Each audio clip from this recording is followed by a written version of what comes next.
हेर्दा श्रीमानमा विदेशमा छ, पेटमा 6-7 बच्चा छन्। यसको हालत हेर त, अझै वाको गर्छ मर नसकी। हेर्नुहोस् न दाइ, यसको पहिले विदेशमा दुःख गरिरहेछ, यसको हालत भनेपछि यस्तो छ। हेर त यसको हालत, यसरी को आइछ अब? दलेर गाउँ निकाला गर्नुपर्छ। दाइ, यस्तालाई त गाउँ निकाला गर्नै पर्छ। हुँदा मेरो बाजे पनि यस्तासँग पल्केका छन्। त्यस्तो नगर्नु हजुर। तपाईहरुले त्यस्तो गर्नुभयो भने मेरा 24वटा लाला बालाले के गर्लान्? हामीलाई के मतलब? त्यस्तो भयो भने आज यसलाई चाहिँ गाउँ निकाला गर्नै पर्छ। यसलाई त गाउँ निकाला। ओइ, तपाईहरुलाई लाज लाग्दैन? मेरो बुढीलाई ग्यास्ट्रिक भएर वाकवाकी भइरहेछ।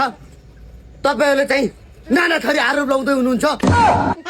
ए दाजै, तिमी विदेशमा हुँदा यो कतिसँग घुमी? तिमीलाई थाहा छैन के? मलाई थाहा छ।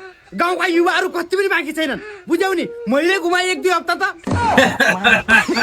बुढी, के यसले भनेको कुरा साँचो हो?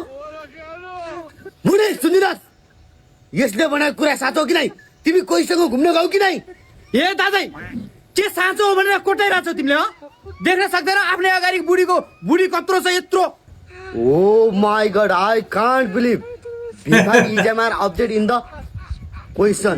तो थाल्या म विदेश हुँदा चाहिँ यहाँ दुनियाँसँग घुम्ने होइन, कहिले मुस्ताङ पुग्ने, कहिले पोखरा पुग्ने, यस्ता कुकारे गर्ने त अहिले मेरो घरबाट निक्लिहाल।